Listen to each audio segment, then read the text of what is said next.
Please stand.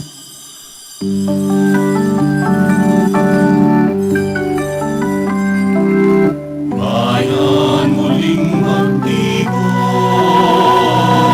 awitan ng Panginoon. Sa biging sariwain, pagliligtas niya sa atin. Sa biging sariwain, pagliligtas niya sa atin.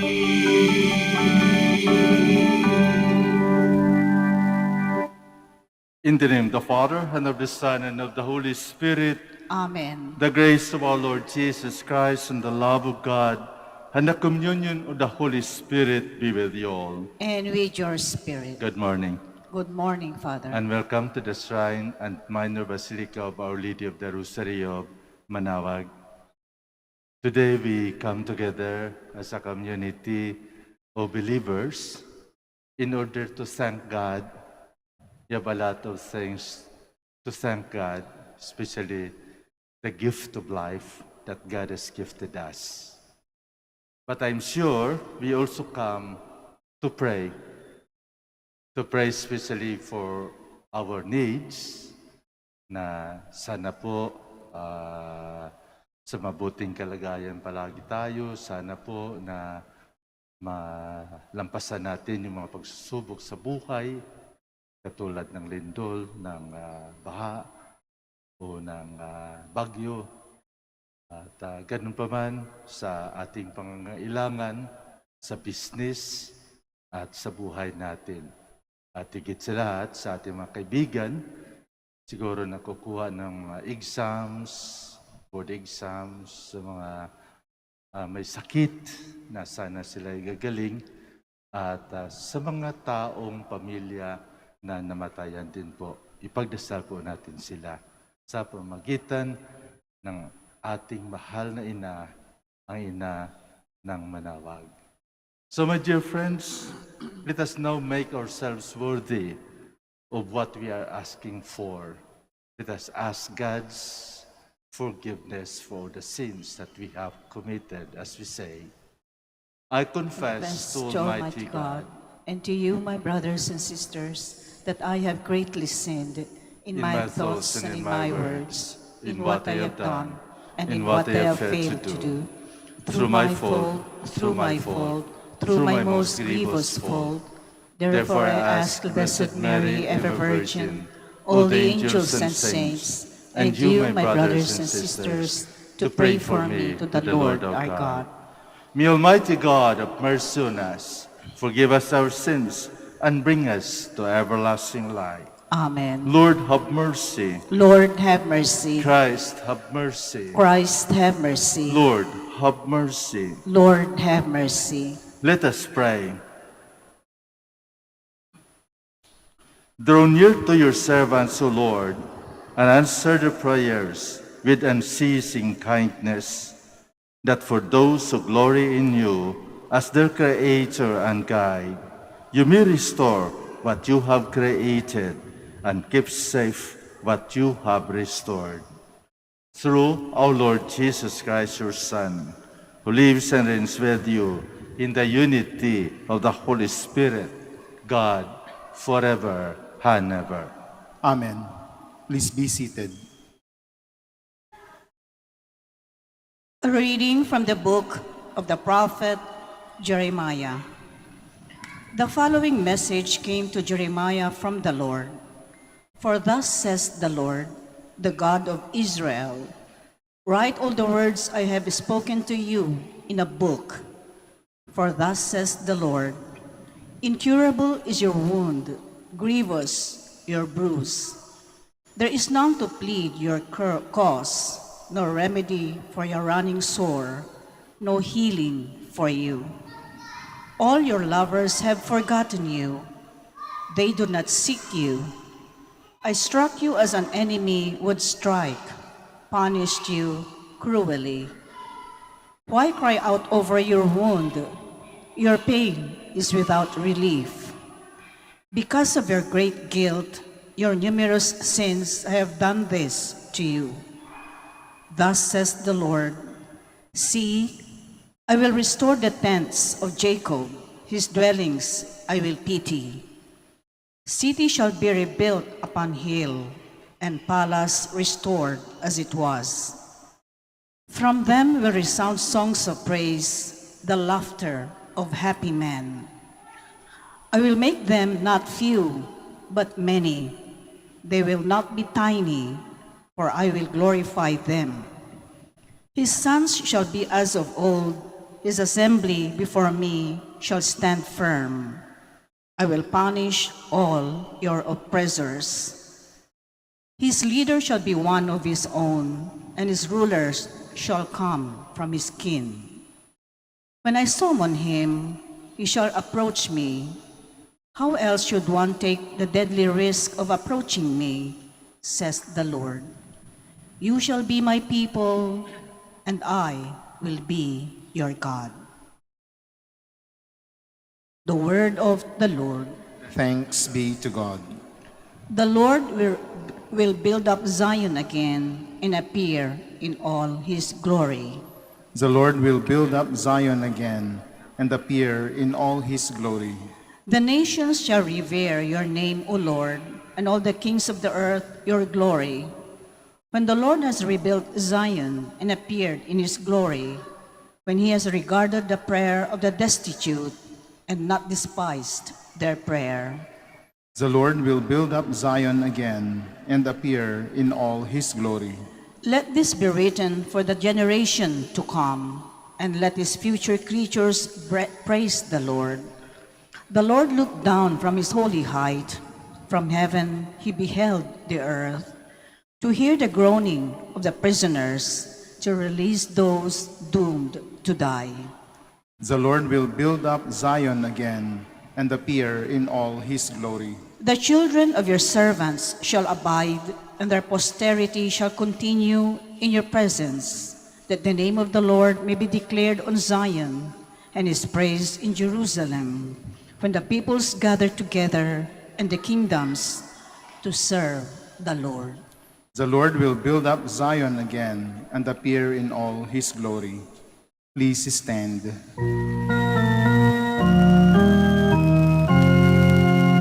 Alleluia, alleluia, alleluia. Rabbi, you are the Son of God. You are the King of Israel.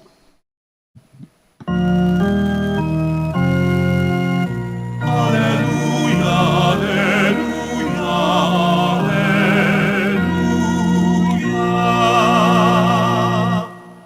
The Lord be with you. And with your spirit. A reading from the Holy Gospel according to Matthew. Glory to you, O Lord. Jesus made the disciples get into a boat and precede him to the other side of the sea, while he dismissed the crowds. After doing so, he went up to the mountain by himself to pray. When it was evening, he was there alone. Meanwhile, the boat, already a few miles offshore, was being tossed about by the waves, for the wind was against it.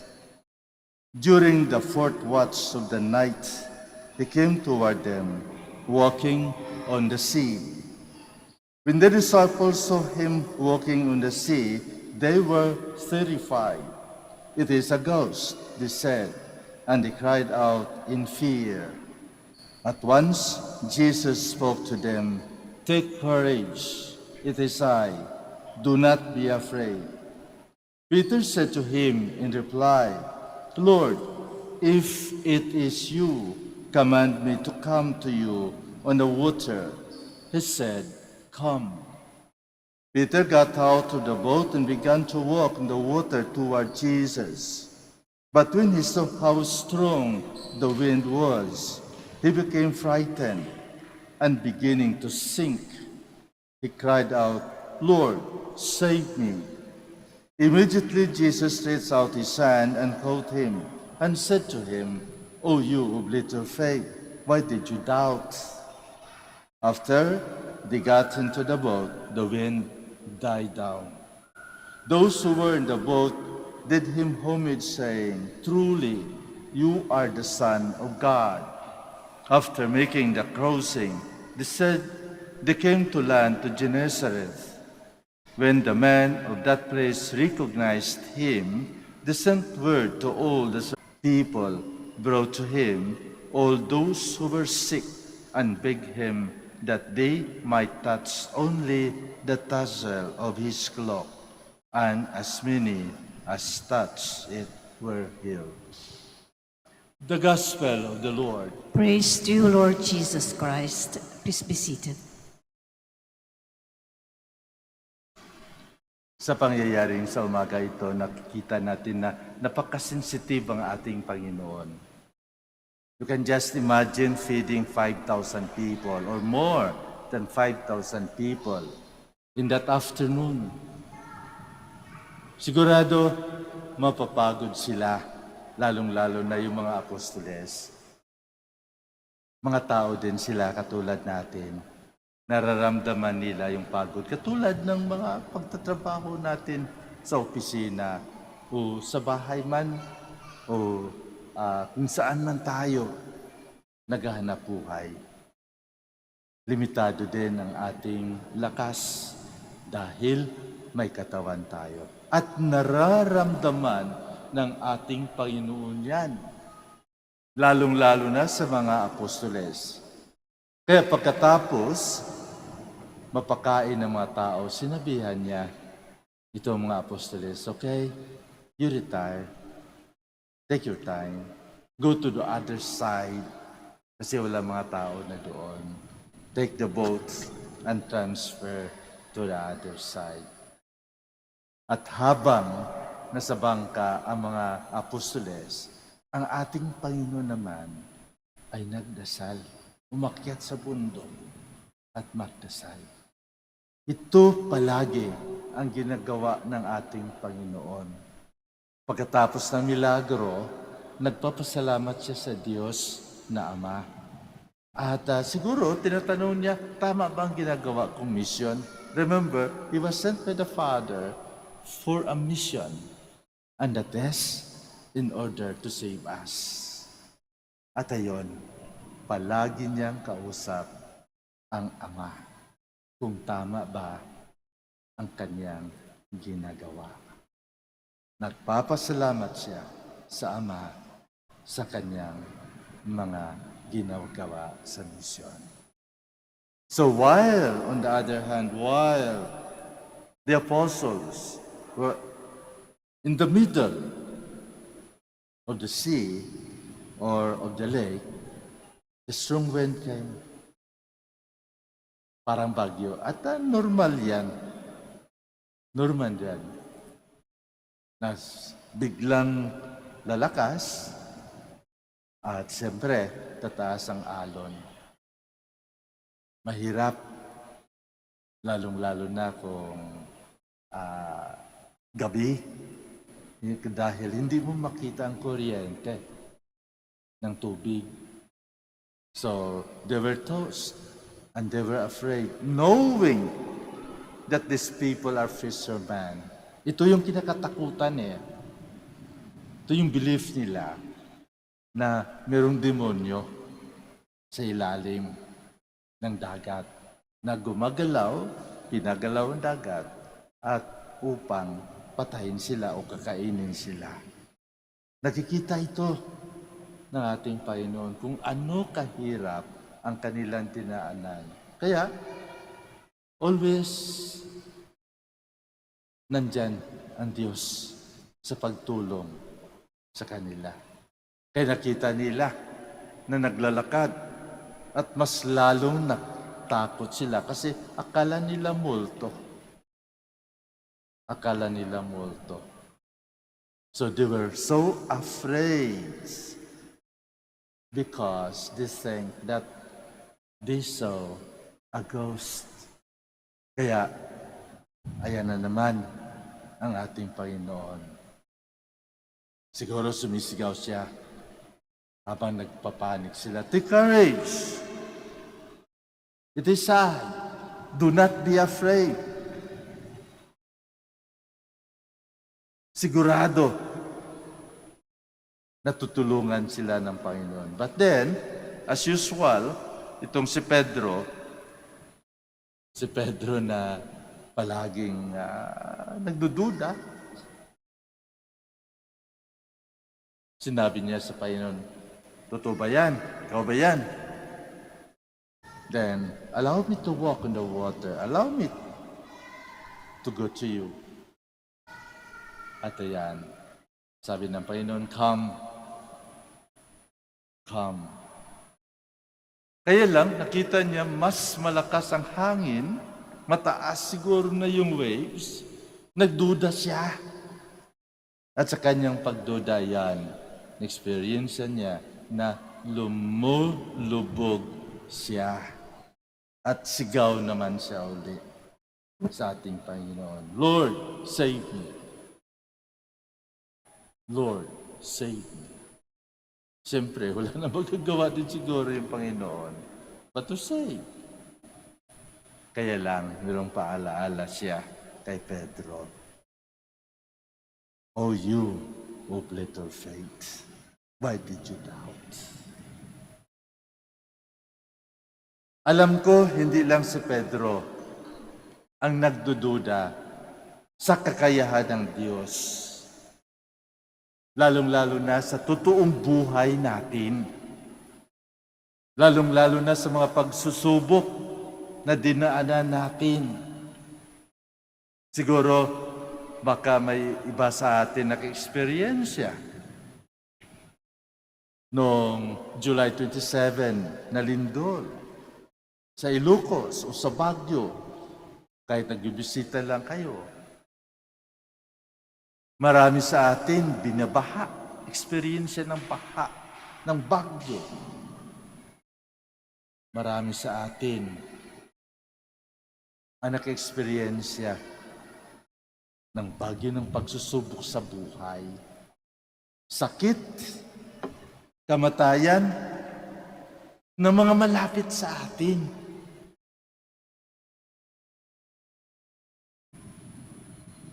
Kaya kuminsan, when we expect something from God and God seems to be far away from us,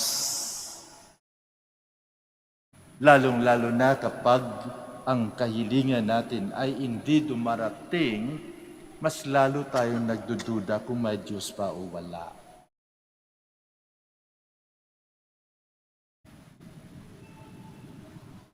Ano ba ang expectation natin sa Diyos? Sa ating pagdarasal ngayon, ano bang kahilingan natin sa Kanya?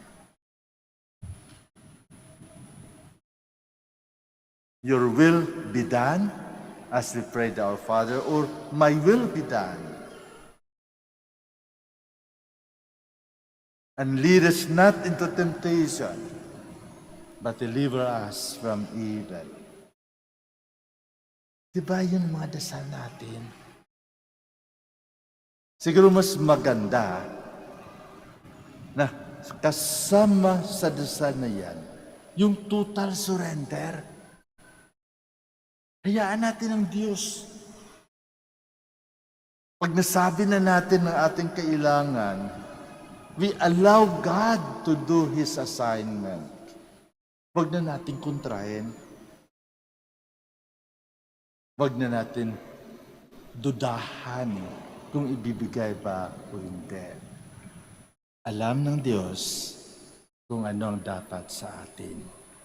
Alam ng Diyos kung ano ang ating mga kailangan. Sabi nga, even beforehand, we come. God knows already what we need, what is fitting for us.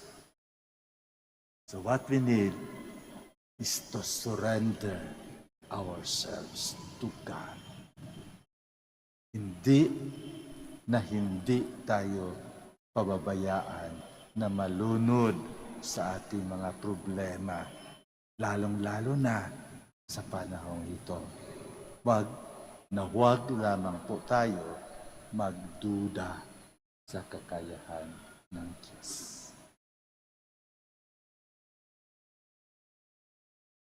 Please stand.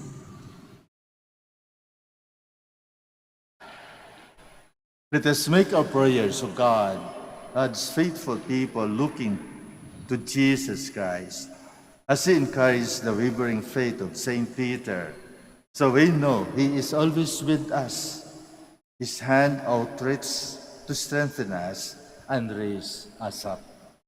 For every intention we say, Son of God, save us. Son of God, save us, that the Church of God, visibly united around the successor of Peter and the apostles, may be guided by the power of the Lord's presence amidst the crises and storms that they encounter. Let us pray to the Lord. Son of God, save us. That there may be peace and justice in those nations divided by war and conflicts. Let us pray to the Lord. Son of God, save us. That those who are drifting aimlessly in the stormy seas of life may find in the Church a heaven of peace. Let us pray to the Lord. Son of God, save us. That the sick may find consolation in Christ's healing mercy. Let us pray to the Lord. Son of God, save us. That the faithful departed may find heavenly rest in God's presence. Let us pray to the Lord. Son of God, save us. In silence, we offer now our very own personal intentions and prayer. We open up our hearts and say to God what we need.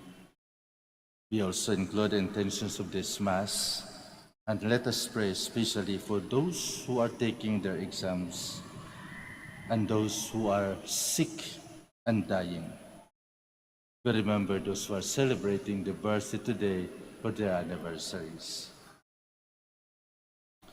Lord God, as you receive these prayers, grant us strong faith and abiding trust in your Son, our Redeemer, who lives and reigns with you forever and ever. Amen. Please be seated.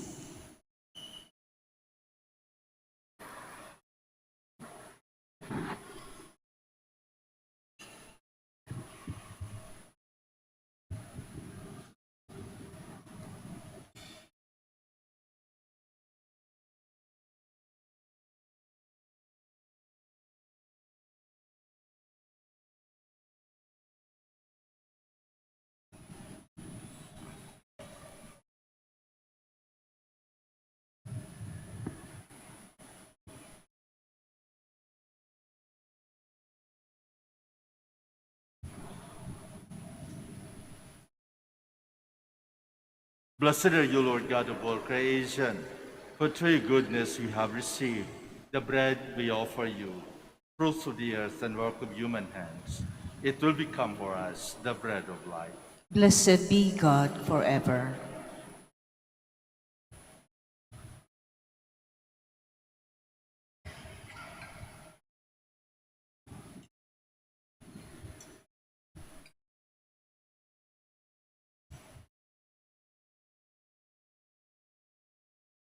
Blessed are you, Lord God of all creation, for through your goodness we have this wine to offer, fruits of the vine and work of human hands. It will become our spiritual drink. Blessed be God forever.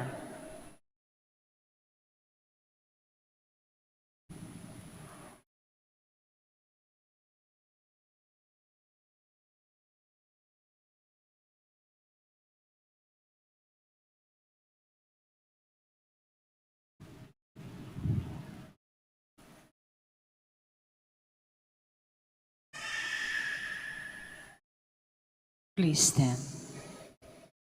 Pray, my dear friends, that my sacrifice and yours may be acceptable to God, the Almighty Father.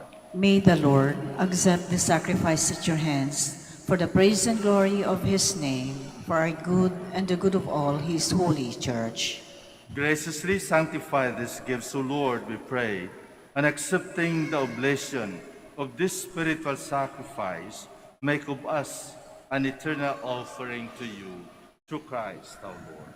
Amen. The Lord be with you. And with your spirit, Lift up your hearts. we lift them up to the Lord. Let us give thanks to the Lord our God. It is right and just. It is true, right, and just, our duty and our salvation, always and everywhere to give you thanks, Lord, Holy Father, Almighty and eternal God.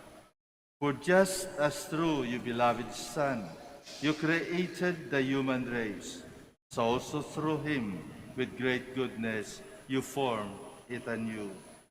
And so it is right that all your creatures serve you, all the redeemed praise you, and all your saints with one heart bless you. Therefore, we to extol you with all the angels, as in joyful celebration we acclaim.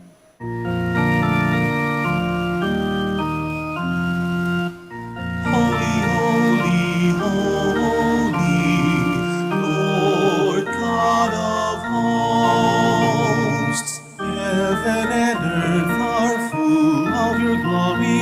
Hosanna in the highest. Blessed is he who comes in the name of the Lord. Hosanna, Hosanna in the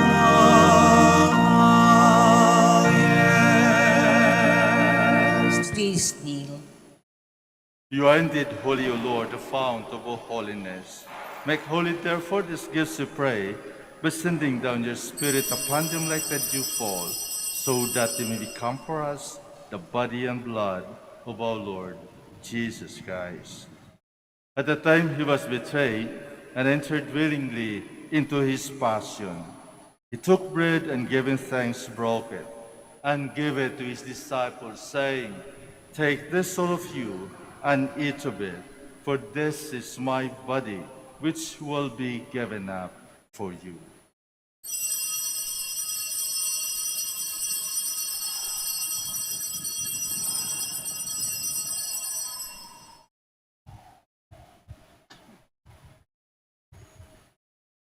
In a similar way, when supper was ended, he took the chalice, and once more giving thanks, he gave it to his disciples, saying, "Take this, all of you, and drink from it, for this is the chalice of my blood, the blood of the new and eternal covenant, which will be poured out for you and for many for the forgiveness of sins.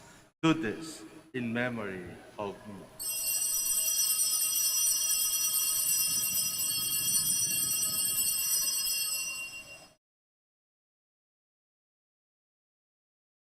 The mystery of faith. We proclaim your death, O Lord, and profess your resurrection until you come again. Therefore, as we celebrate a memorial of his death and resurrection, we offer you, Lord, the bread of life and the chalice of salvation, giving thanks that you have held us worthy to be in your presence and minister to you. Humbly we pray that partaking of the body and blood of Christ, we might be gathered into one by the Holy Spirit. Remember, Lord, your church spread throughout the world, and bring her to the fullness of charity, together with Francis our Pope, and Socrates our Archbishop, Fidelis his assistant, Gerard our Master of the Order, the religious, and all the clergy. Remember also our brothers and sisters who have fallen asleep, in the hope of the resurrection, and all who have died in your mercy. Welcome them into the light of your face. Have mercy on us all, we pray, that with the Blessed Virgin Mary, Mother of God, with blessed Joseph, her spouse, with the blessed apostles, with our Father Saint Dominic, blessed Joan Diaza, and all the saints, you have pleased them throughout the ages. We may merit to be co-heirs to eternal life, and we praise and glorify you through your Son, Jesus Christ. Through him, and with him, and in him, O God, Almighty Father, in the unity of the Holy Spirit, all glory and honor is yours forever and ever. Amen. Please stand. At the Savior's command, informed by divine teaching, we dare to say,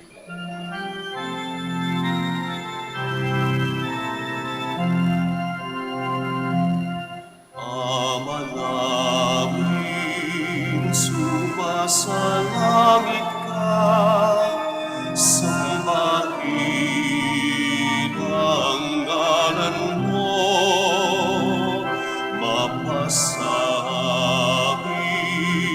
ang kaharian mo, sundin ang loob mo dito sa lupa para ng sa langit.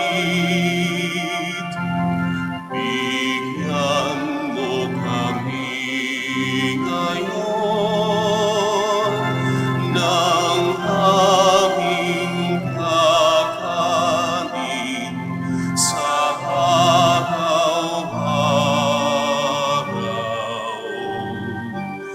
At patawarin mo kami sa aming mga sala, para ng pagpapatawad namin sa nagkakasala sa amin. At wag mo kaming ipahintulot sa tukso, at inadya mo kami sa lahat ng masama. Deliver us, Lord, we pray, from every evil. Graciously grant peace in our days, that by the help of your mercy we might be always free from sin and safe from all distress, as we await the blessed hope and the coming of our Savior, Jesus Christ. For the kingdom, the power, and the glory are yours, now and forever. Lord Jesus Christ, who said to your apostles, "Peace I leave you, my peace I give you." Look not on our sins, but on the faith of your church, and graciously grant her peace and unity in accordance with your will, who live and reign forever and ever. Amen. The peace of the Lord be with you always. And with your spirit. Let us offer each other the sign of peace.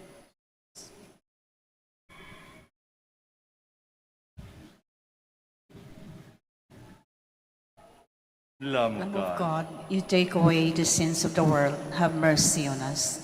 Lamb of God, you take away the sins of the world, have mercy on us. Lamb of God, you take away the sins of the world, grant us peace. Please kneel.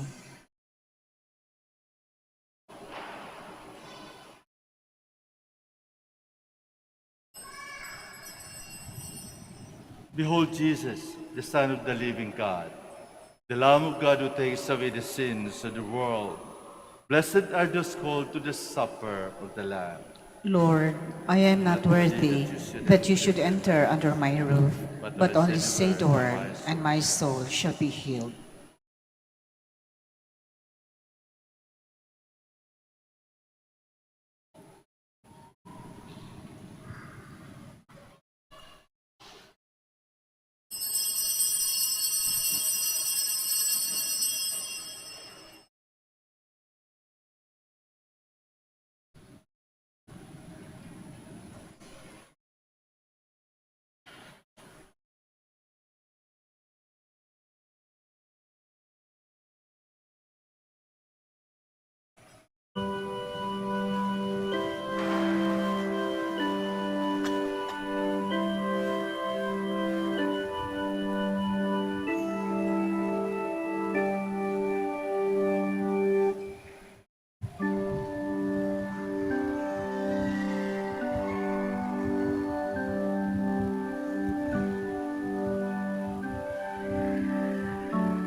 Please stand.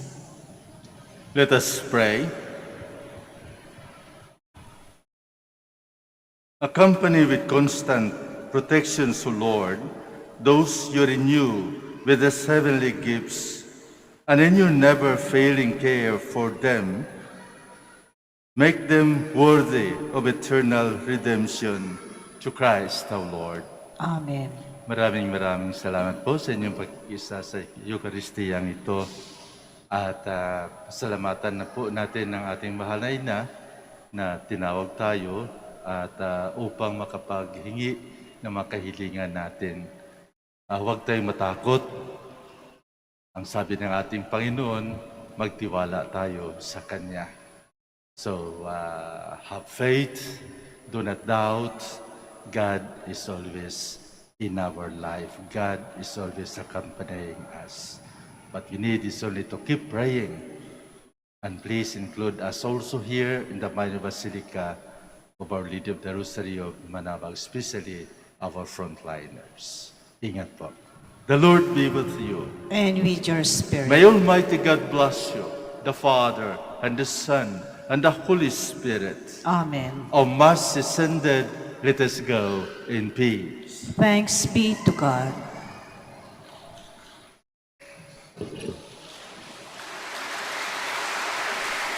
We will now have the blessing of our sick brothers and sisters. Kindly remember the names of your loved ones who are sick, and we offer these prayers. We will also bless your religious articles. Our help is in the name of the Lord. Who made heaven and earth. Let us pray. God, our Almighty Father, by your blessing you give us strength and support in your frailty. Show we kindness toward our sick brothers and sisters, free them from all illness, and restore them to good health through the intercession of Our Lady of the Rosary of Manaoag, so that in the sure knowledge of your goodness, they will gratefully bless your holy name. In the name of the Father, and of the Son, and of the Holy Spirit. Amen. For your religious articles. In memory of the mysteries of the life, death, and resurrection of our Lord Jesus Christ, to the honor and glory of the Blessed Virgin Mary, Mother of Christ, Mother of the Church, Our Lady of the Rosary of Manaoag, may all these rosaries, images, candles, oil, and other religious articles be blessed and made holy in the name of the Father, and of the Son, and of the Holy Spirit. Amen.